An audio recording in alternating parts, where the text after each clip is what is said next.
नमस्कार दोस्तों, स्वागत है आपका हमारे सालासर बालाजी यूट्यूब चैनल पर। तो आज शुरू करेंगे हम सुपर फास्ट रिवीजन संपूर्ण शिक्षा मनोविज्ञान का रेट फर्स्ट लेवल व सेकंड लेवल सी-टेट के लिए भी 15 घंटों में कंप्लीट कोर्स करेंगे। अब आपको डरना नहीं है दोस्तों, पूरा टॉपिक एक ही बार में करेंगे व ट्रिक के साथ में करेंगे।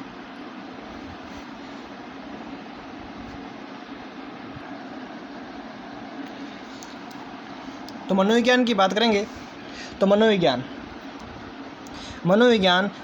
में क्या आते हैं? विचार आते हैं। और विचार कहाँ से आते हैं? विचार हमारे मन से व मस्तिष्क से आते हैं। विचार हमारे मन व मस्तिष्क से आते हैं। तो किसी भी विषय वस्तु को देखने के बाद मन में उत्पन्न होने वाले विचारों का व्यवस्थित एवं क्रमबद्ध अध्ययन करना मनोविज्ञान कहलाता है। हाँ दोस्तों, किसी भी विषय वस्तु को देखने के बाद मन में उत्पन्न होने वाले विचारों का व्यवस्थित एवं क्रमबद्ध अध्ययन करना मनोविज्ञान कहलाता है। मनोविज्ञान दर्शन शास्त्र का भाग या अंग है, तो मनोविज्ञान को दर्शन शास्त्र का भाग माना जाता है। मनोविज्ञान की उत्पत्ति या उद्भव दर्शन शास्त्र के विषय से हुई है। बिल्कुल, मनोविज्ञान की उत्पत्ति दर्शन शास्त्र से हुई है। अरस्तु को मनोविज्ञान का जनक माना जाता है। अरस्तु की पुस्तक का नाम डी एनीमा है। अरस्तु की पुस्तक का नाम क्या है? अरस्तु की पुस्तक का नाम डी एनीमा है। मनोविज्ञान शब्द का सर्वप्रथम प्रयोग रुडोल्फ ने 1590 में अपनी पुस्तक साइकोलॉजिया में किया गया। मनोविज्ञान शब्द का सर्वप्रथम प्रयोग रुडोल्फ गोएकले ने 1590 में अपनी पुस्तक साइकोलॉजिया में किया गया। साइकोलॉजी PSYCHOLOGY साइकोलॉजी शब्द की उत्पत्ति लैटिन भाषा व ग्रीक भाषा से हुई है। तो आपको परीक्षा देनी है दोस्तों ग्रीक भाषा से। तो पहला ऑप्शन आपको चुनना है। साइकोलॉजी शब्द है, उसकी उत्पत्ति ग्रीक भाषा से हुई है। साइकोलॉजी शब्द दो शब्दों से मिलकर बना है। साइकोलॉजी शब्द दो शब्दों से मिलकर बना है। Psyche PSYCHE लोगस LOGOS लोगस psyche PSYCHE psyche आत्मा, लोगस LOGOS लोगस क्या होता है? विज्ञान होता है। तो मनोविज्ञान है आत्मा का विज्ञान। मनोविज्ञान का विकास क्रम की बात करेंगे तो मनोविज्ञान को आत्मा का विज्ञान माना गया। कब? 15वीं-16वीं शताब्दी में मनोविज्ञान को आत्मा का विज्ञान माना गया। आत्मा का विज्ञान 15वीं-16वीं शताब्दी में, यानी 15वीं शताब्दी के अंत में व 16वीं शताब्दी के प्रारंभ में माना गया मनोविज्ञान को आत्मा का विज्ञान। फिर मनोविज्ञान को मन मस्तिष्क का विज्ञान माना गया। 16वीं 17वीं शताब्दी में मनोविज्ञान को मन मस्तिष्क का विज्ञान माना गया। 16वीं शताब्दी के अंत में व 17वीं शताब्दी के प्रारंभ में माना गया। फिर माना गया चेतना का विज्ञान माना गया। कब माना गया? 18वीं 19वीं शताब्दी में माना गया, यानी 18वीं शताब्दी के अंत में वे 19वीं शताब्दी के प्रारंभ में माना गया।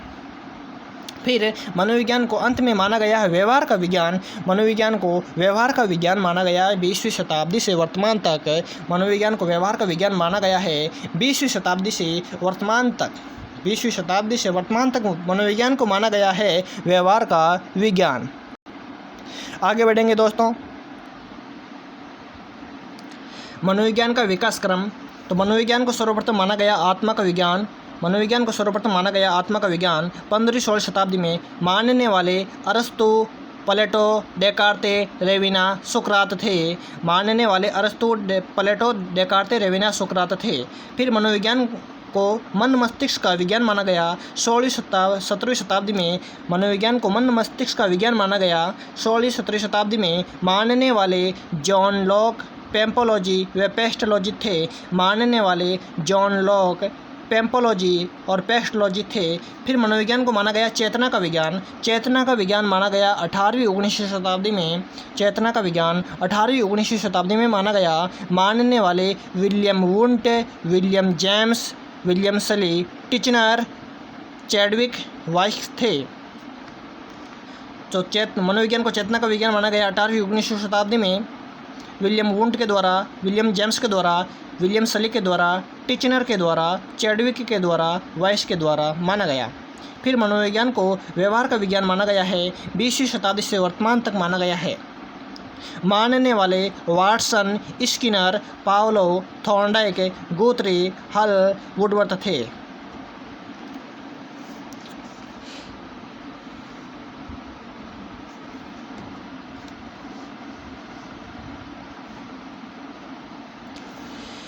विलियम मैकडूगल ने अपनी पुस्तक आउटलाइन ऑफ साइकोलॉजी में पेज संख्या 16 पर चेतना शब्द की निंदा की।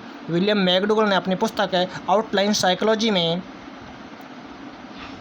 पेज नंबर 16 पर चेतना शब्द की निंदा की। चेतना शब्द को बहुत बुरा शब्द बताया। मैकडूगल ने चेतना शब्द को सबसे बुरा शब्द बताया है। मनोविज्ञान की प्रथम प्रयोगशाला की स्थापना 1879 में विलियम वुंट के द्वारा जर्मनी के लिप्जिग शहर के कार्ल मार्क्स विश्वविद्यालय में की गई। वर्तमान में इसे कॉर्नविलस के नाम से जाना जाता है।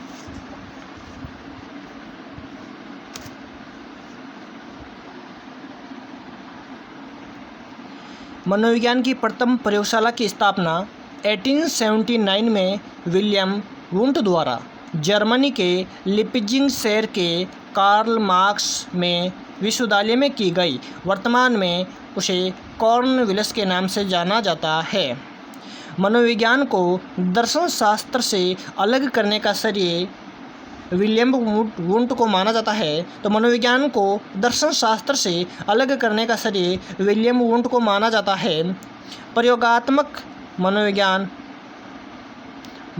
का जनक विलियम वुंट को माना जाता है। तो प्रयोगात्मक मनोविज्ञान का जनक विलियम वुंट को माना जाता है। सर्वप्रथम बुद्धि परीक्षण पर कार्य प्रारंभ करने का श्रेय भी विलियम वुंट को माना जाता है।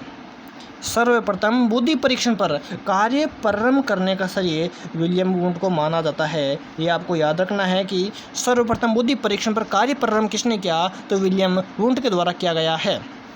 लेकिन सर्वप्रथम बुद्धि परीक्षण करने का श्रेय बिने द्वारा किया गया है। फ्रांस में 1905 में किया गया है।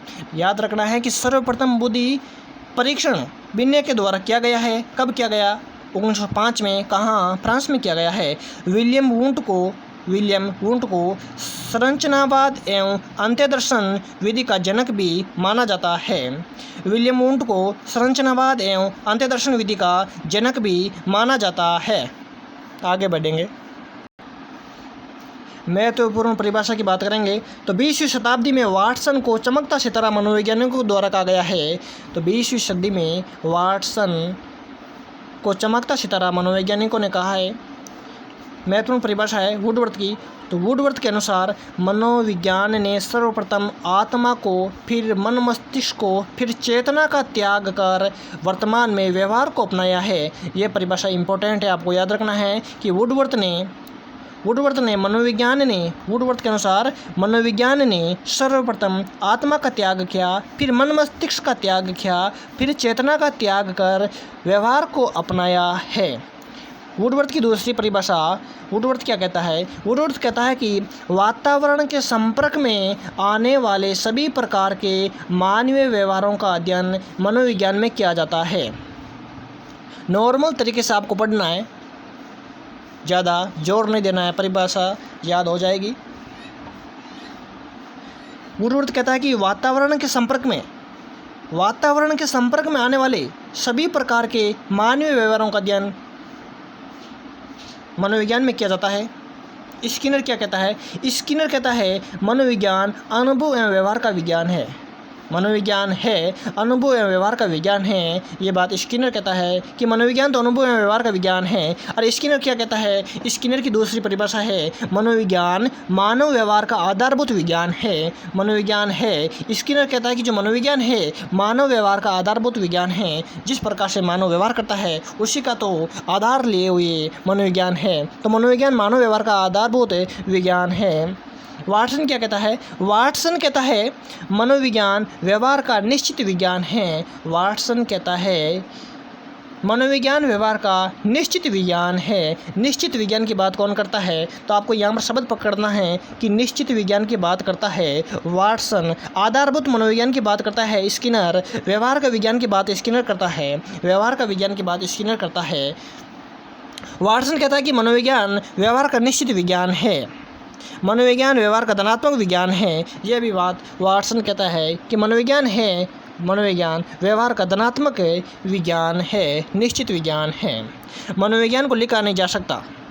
स्किनर क्या कहता है? तो वाटसन कहता है कि मनोविज्ञान को लिखा नहीं जा सकता। ये भी परिभाषा किसकी है? वाटसन की है। वाटसन कहता है कि मनोविज्ञान को लिखा नहीं जा सकता है। करो एवं करो क्या कहता है? करो एवं करो कहता है 20वीं शताब्दी बच्चों की शताब्दी है, बालकों की शताब्दी है। अरे मेरे सका, करो एवं करो कहता है 20वीं शताब्दी बालकों की शताब्दी है। मैकडूगल क्या कहता है? मैकडूगल कहता है मनोविज्ञान आचरण एवं व्यवहार का यथार्थ विज्ञान है। मनोविज्ञान आचरण एवं व्यवहार का यथार्थ विज्ञान है। ये बात मैकडूगल कहता है। क्या कहता है मैकडूगल? कहता है कि मनोविज्ञान आचरण एवं व्यवहार का यथार्थ विज्ञान है। ये परिभाषा कई बार पूछी जा चुकी है। बोरिंग क्या कहता है? बोरिंग कहता है कि मनोविज्ञान मानव प्रकृति का विज्ञान है। बोरिंग क्या करता है? बोर करता है। क्या कहता है? अरे कहता है कि मनोविज्ञान तो मानव प्रकृति का विज्ञान है। बोरिंग कहता है कि मनोविज्ञान मानव प्रकृति का विज्ञान है, मानव प्रकृति का विज्ञान है। जेम्स ड्रेवर व मॉर्गन क्या कहता है? जेम्स ड्रेवर व मॉर्गन, आपको इस परिभाषा में पहले प्रायिकता देनी है जेम्स ड्रेवर को, फिर देनी है मॉर्गन को। तो जेम्स ड्रेवर क्या कहता है? मॉर्गन कहता है मनोविज्ञान में, किसमें? मनोविज्ञान में मानव एवं पशु दोनों के व्यवहारों का एक साथ अध्ययन किया जाता है। मनोविज्ञान में मानव एवं पशु दोनों के व्यवहारों का एक साथ अध्ययन किया जाता है। कौन कहता है? जेम्स ड्रेवर कहता है। मॉर्गन कहता है कि मनोविज्ञान में मानव एवं पशु दोनों के व्यवहारों का एक साथ अध्ययन किया जाता है। मनोविज्ञान की प्रकृति की बात करेंगे तो मनोविज्ञान की प्रकृति कैसी है? वैज्ञानिक है, बिल्कुल। तो मनोविज्ञान की प्रकृति वैज्ञानिक है, मनोविज्ञान की प्रकृति वैज्ञानिक है, वैज्ञानिक होती है। मनोविज्ञान एक विधेय की विज्ञान है। विधेय का मतलब है कि मनोविज्ञान एक सकारात्मक विज्ञान है। मनोविज्ञान इसका प्रमुख कार्य मानव व्यवहार का अध्ययन करने से होता है। तो मनोविज्ञान का प्रमुख कार्य क्या होता है? मानव व्यवहार का अध्ययन करने से होता है। मनोविज्ञान में मानव व्यवहार की भविष्यवाणी की जा सकती है। मनोविज्ञान में मानव व्यवहार की भविष्यवाणी की जा सकती है। मनोविज्ञान के नियम व सिद्धांत सार्वभौमिक होते हैं। मनोविज्ञान के जितने भी नियम व सिद्धांत हैं वे सभी सार्वभौमिक होते हैं। मनोविज्ञान में भूत, भविष्य व वर्तमान तीनों कालों का अध्ययन किया जाता है। तीनों कालों का अध्ययन किया जाता है। मनोविज्ञान में भौतिक एवं सामाजिक दोनों कारणों का अध्ययन भी किया जाता है। मनोविज्ञान में भौतिक एवं सामाजिक दोनों वातावरणों का अध्ययन भी किया जाता है। मनोविज्ञान का अध्ययन के अंदर व्यवहार को माना जाता है। ये आपको याद रखना है कि मनोविज्ञान का जो अध्ययन के अंदर है वे व्यवहार को माना जाता है। मनोविज्ञान मानव पशु दोनों के व्यवहारों का अध्ययन किया जाता है। मनोविज्ञान में मानव तथा पशु दोनों के व्यवहारों का अध्ययन किया जा सकता है। मनोविज्ञान में मानव के ज्ञानात्मक, भावात्मक एवं क्रियात्मक तीनों पक्षों का अध्ययन किया जाता है। मनोविज्ञान में मानव के ज्ञानात्मक, भावात्मक एवं क्रियात्मक तीनों पक्षों का अध्ययन किया जाता है। शिक्षा की बात करेंगे अब।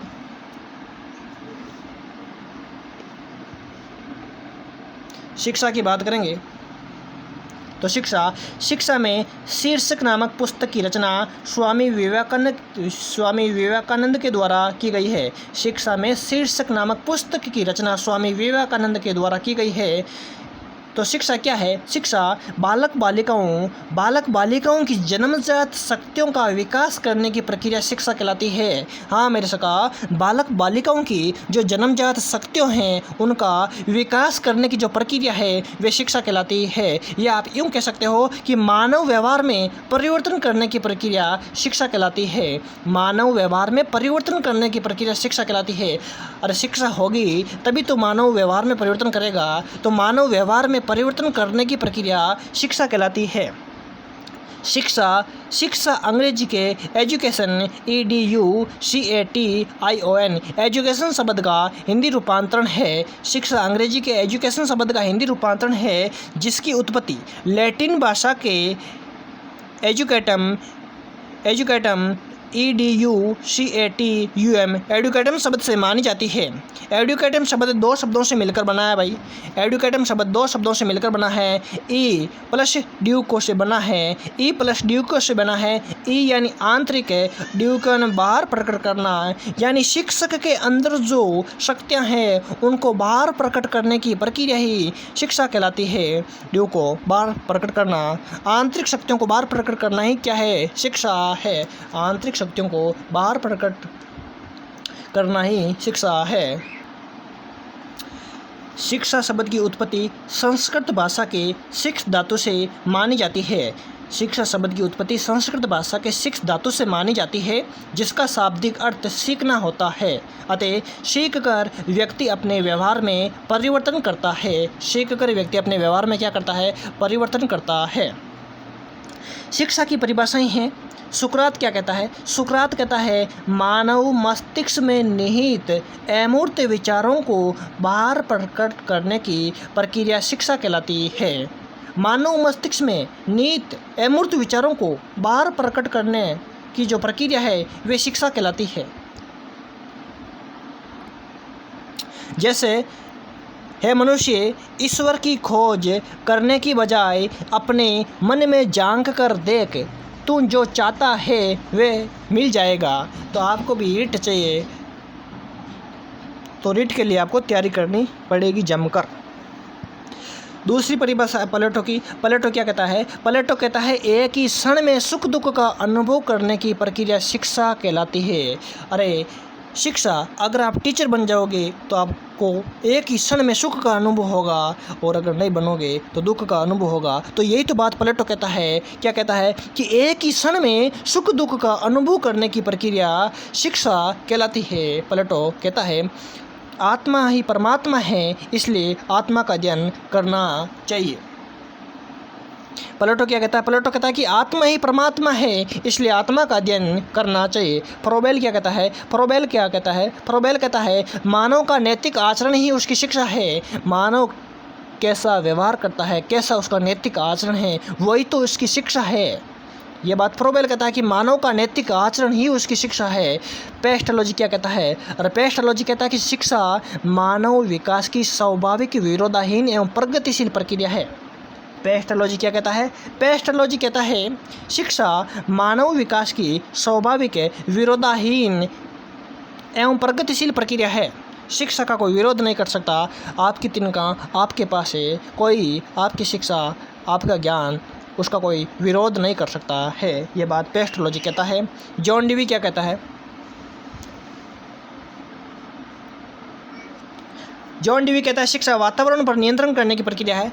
शिक्षा के माध्यम से आप वातावरण पर भी नियंत्रण कर सकते हो। ये बात जॉन डीवी कहता है। कहता है कि शिक्षा वातावरण पर नियंत्रण करने की प्रक्रिया है।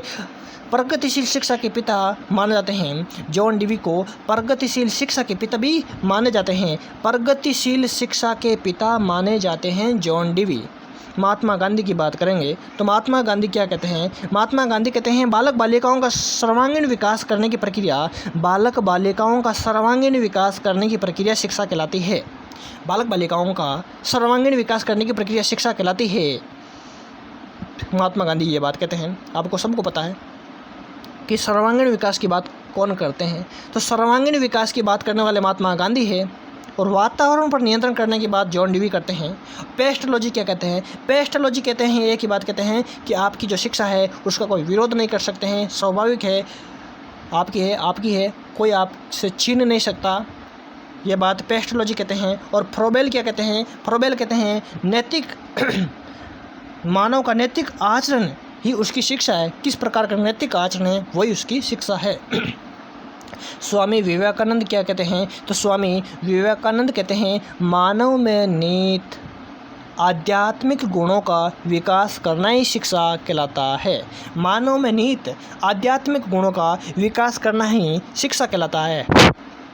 स्वामी विवेकानंद कहते हैं कि मानव में जो नीत आध्यात्मिक गुणों का विकास करना ही शिक्षा कहलाता है। अब बात करेंगे शिक्षा मनोविज्ञान की। तो हमने मनोविज्ञान की बात की, मनोविज्ञान के बाद हमने शिक्षा की बात की, और अब हम बात करेंगे शिक्षा मनोविज्ञान की। तो शिक्षा मनोविज्ञान की बात करेंगे। शिक्षा मनोविज्ञान परिवर्तित मानव व्यवहार का अध्ययन करने वाली मनोविज्ञान की शाखा शिक्षा मनोविज्ञान कहलाती है। परिवर्तित मानव व्यवहार का अध्ययन करने वाली मनोविज्ञान की शाखा शिक्षा मनोविज्ञान कहलाती है। शिक्षा मनोविज्ञान की उत्पत्ति रूसो के प्रकृतिवाद से मानी जाती है। रूसो के अनुसार बालक जो कुछ भी सीखता है प्रकृति की गोद में रहकर सीखता है, और श्रेष्ठ कार्य करने पर प्रकृति उसे पुरस्कार एवं अनुचित कार्य करने पर प्रकृति उसे दंड देती है। तो शिक्षा मनोविज्ञान की उत्पत्ति रूसो के प्रकृतिवाद सिद्धांत से मानी जाती है। रूसो के अनुसार बालक जो कुछ भी सीखता है प्रकृति की गोद में रहकर सीखता है, और श्रेष्ठ कार्य करने पर प्रकृति उसे पुरस्कार एवं अनुचित कार्य करने पर प्रकृति उसे दंड देती है। ये बात रूसो कहता है। बाल केंद्रित शिक्षा का सर्वप्रथम विचार रूसो द्वारा दिया गया है। बाल केंद्रित शिक्षा का सर्वप्रथम विचार रूसो के द्वारा दिया गया है। बाल केंद्रित शिक्षा का विचार सर्वप्रथम किसने दिया भाई? रूसो ने दिया है। रूसो ने अपनी पुस्तक ईमेल में लिखा कि बालक एक पुस्तक के समान होता है। बालक एक पुस्तक के समान होता है, अतः सभी शिक्षकों को उस एक पुस्तक का अध्ययन करना चाहिए। रूसो क्या कहता है? रूसो ने अपनी पुस्तक ईमेल में लिखा कि बालक एक पुस्तक के समान होता है, अतः सभी शिक्षकों को उस पुस्तक का अध्ययन करना चाहिए। रूसो ने निषेधात्मक शिक्षा का समर्थन किया, लेकिन निश्चयात्मक शिक्षा का विरोध भी किया है। शिक्षा मनोविज्ञान का सर्वप्रथम संप्रत्यय जॉन लॉक के द्वारा दिया गया है। ये आपको याद रखना है कि जो शिक्षा मनोविज्ञान है उसका सर्वप्रथम संप्रत्यय किसने दिया, यानी संप्रत्यय का मतलब है कि सर्वप्रथम विचार किसने दिया, विचार। तो शिक्षा मनोविज्ञान का सर्वप्रथम संप्रत्यय जॉन लॉक के द्वारा दिया गया है और 2 कथनों में दिया गया है। पहला कथन है बालक बालिकाओं का मस्तिष्क कोरी स्लेट की भांति होता है, उसमें कुछ भी लिखा जा सकता है। जॉन लॉक क्या कहते हैं? जॉन लॉक ने पहला बताया कि बालक बालिकाओं का जो मस्तिष्क है कोरी स्लेट की भांति होता है, उसमें कुछ भी लिखा जा सकता है।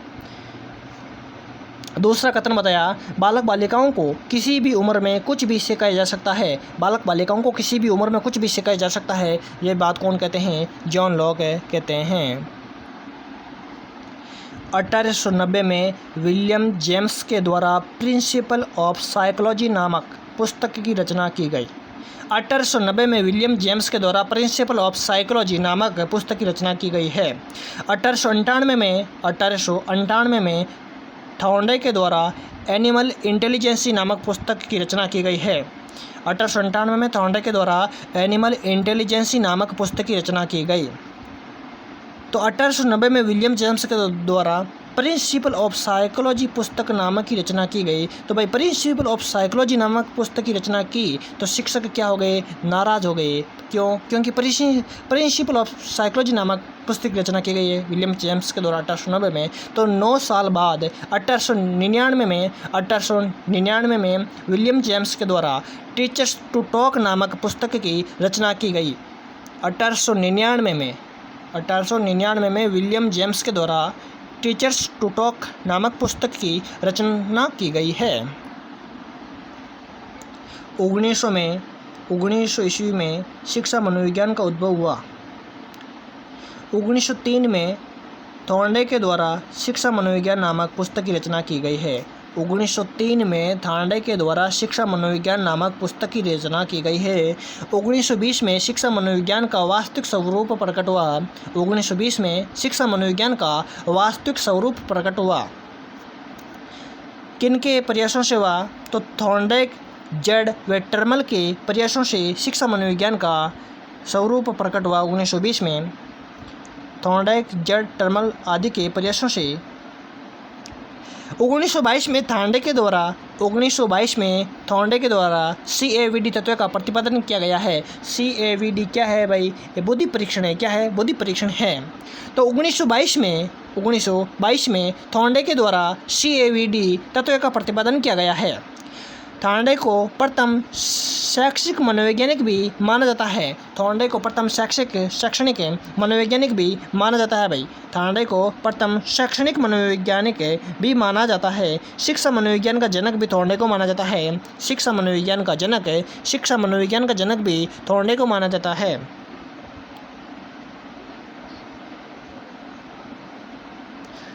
थॉर्नडाइक रूसो के प्रकृतिवादी से प्रभावित हुए थे। मनोविज्ञान के नियमों एवं सिद्धांतों का शिक्षा के क्षेत्र में अनुप्रयोग करने का श्रेय रूसो को जाता है। मनोविज्ञान के नियमों एवं सिद्धांतों का शिक्षा के क्षेत्र में अनुप्रयोग करने का श्रेय रूसो को जाता है। याद रखना है दोस्तों, मनोविज्ञान के नियमों एवं सिद्धांतों का शिक्षा के क्षेत्र में अनुप्रयोग करने का श्रेय रूसो को जाता है। शिक्षा मनोविज्ञान की महत्वपूर्ण परिभाषाएं हैं। करो एवं करो क्या कहते हैं? करो एवं करो के अनुसार बालक बालिकाओं के जन्म से वृद्धावस्था तक के अनुभवों की व्याख्या एवं वर्णन करना ही शिक्षा मनोविज्ञान कहलाता है। तो करो एवं करो क्या कहते हैं? कहते हैं कि जो बालक बालिकाएं हैं उनके जन्म से लेकर वृद्धावस्था तक अनुभवों की व्याख्या एवं वर्णन करना ही शिक्षा मनोविज्ञान कहलाता है। कॉल सैनी क्या कहते हैं? कॉल सैनी कहते हैं कि मनोविज्ञान के नियमों एवं सिद्धांतों का शिक्षा के क्षेत्र में अनुप्रयोग करना ही शिक्षा मनोविज्ञान कहलाता है।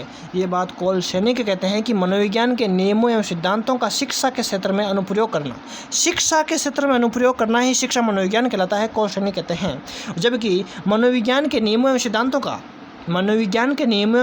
का शिक्षा के क्षेत्र में अनुप्रयोग करने का श्रेय रूसो को जाता है। लेकिन कॉल सैनी कहते हैं कि मनोविज्ञान के नियमों एवं सिद्धांतों का शिक्षा के क्षेत्र में अनुप्रयोग करना ही शिक्षा मनोविज्ञान कहलाता है। स्किनर के अनुसार शैक्षणिक परिस्थितियों में मानव व्यवहार का अध्ययन करना ही शिक्षा मनोविज्ञान कहलाता है। शैक्षणिक परिस्थितियों में मानव व्यवहार का अध्ययन करना ही शिक्षा मनोविज्ञान कहलाता है।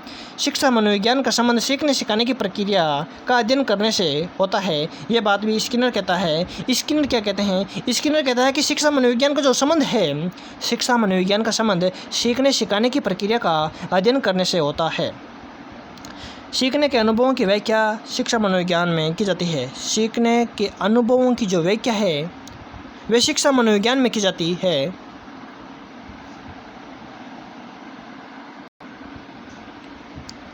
स्किनर के अनुसार शिक्षा मनोविज्ञान शिक्षक की तैयारी की आधारशिला है। बिल्कुल, शिक्षा मनोविज्ञान शिक्षक की तैयारी की आधारशिला है। तो शिक्षक की तैयारी की आधारशिला है, कौन कहता है? स्किनर कहता है कि जो शिक्षा मनोविज्ञान है शिक्षक की तैयारी की आधारशिला है। पील क्या कहता है? पील कहता है कि शिक्षा मनोविज्ञान शिक्षा का विज्ञान है। अरे पील क्या कहता है? पील एक ही बात कहता है कि शिक्षा मनोविज्ञान तो शिक्षा का विज्ञान है। कौन कहता है कि शिक्षा का विज्ञान है? शिक्षा मनोविज्ञान तो शिक्षा का विज्ञान है। याद रखना, शिक्षा का विज्ञान है, पील कहता है। जेम्स ड्रेवर क्या कहता है? जेम्स ड्रेवर कहता है कि शिक्षा मनोविज्ञान में मनोविज्ञान के नियमों एवं सिद्धांतों एवं खोज के साथ साथ शैक्षणिक समस्याओं का भी समाधान किया जाता है। जेम्स ड्रेवर के अनुसार शिक्षा मनोविज्ञान में मनोविज्ञान के नियमों एवं सिद्धांतों की खोज के साथ साथ शैक्षणिक समस्याओं का समाधान भी किया जाता है, जेम्स ड्रेवर कहते हैं। शिक्षा मनोविज्ञान की प्रकृति की बात करेंगे तो शिक्षा मनोविज्ञान की प्रकृति वैज्ञानिक होती है, यानी सकारात्मक है।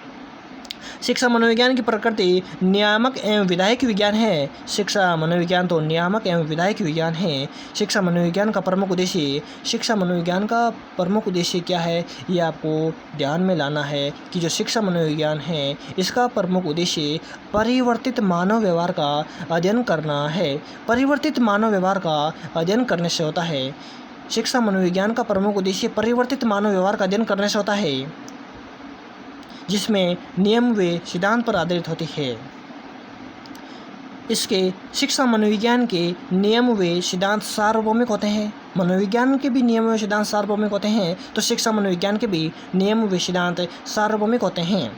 शिक्षा मनोविज्ञान में मानव व्यवहार की भविष्यवाणी की जा सकती है। मनोविज्ञान में भी मानव व्यवहार की भविष्यवाणी की जा सकती है और शिक्षा मनोविज्ञान में भी मानव व्यवहार की भविष्यवाणी की जा सकती है। शिक्षा मनोविज्ञान का प्रमुख केंद्र बाल विकास है। ये आपको ध्यान रखना है कि शिक्षा मनोविज्ञान है, इसका प्रमुख केंद्र बाल विकास है, जबकि मनोविज्ञान का प्रमुख केंद्र व्यवहार को माना जाता है। शिक्षा मनोविज्ञान का प्रमुख केंद्र बाल विकास है। शिक्षा मनोविज्ञान की अनुपयुक्त व्यवहारिक शाखा है। जो शिक्षा मनोविज्ञान है, शिक्षा मनोविज्ञान, तो शिक्षा मनोविज्ञान मनोविज्ञान की क्या है, अनुपयुक्त व्यवहारिक शाखा है। अनुपयुक्त व्यवहारिक शाखा कौन सी है, शिक्षा मनोविज्ञान है। मनोविज्ञान का प्रमुख केंद्र व्यवहार को माना जाता है। मनोविज्ञान एक विधायकी विज्ञान है। जॉन डीवी, शिक्षा मनोविज्ञान को अमेरिका में प्रसिद्ध जॉन डीवी के द्वारा दी गई। तो मनोविज्ञान व शिक्षा मनोविज्ञान का सामान्य परिचय पूरा होता है। अब अगले वीडियो में हम बात करेंगे बाल विकास की। बाल विकास का टॉपिक कल पूर्ण करेंगे। आज हमारा मनोविज्ञान का सामान्य परिचय पूर्ण हुआ है, कल करेंगे बाल विकास। आप इस चैनल को लाइक करना और अच्छा लगा तो शेयर भी करना। आपका रिवीजन जल्दी होगा, ऑल सब्जेक्ट का होगा, टेंशन नहीं लेना। आपको लाइक करना है, शेयर करना है, सब्सक्राइब करना है। थैंक यू दोस्तों।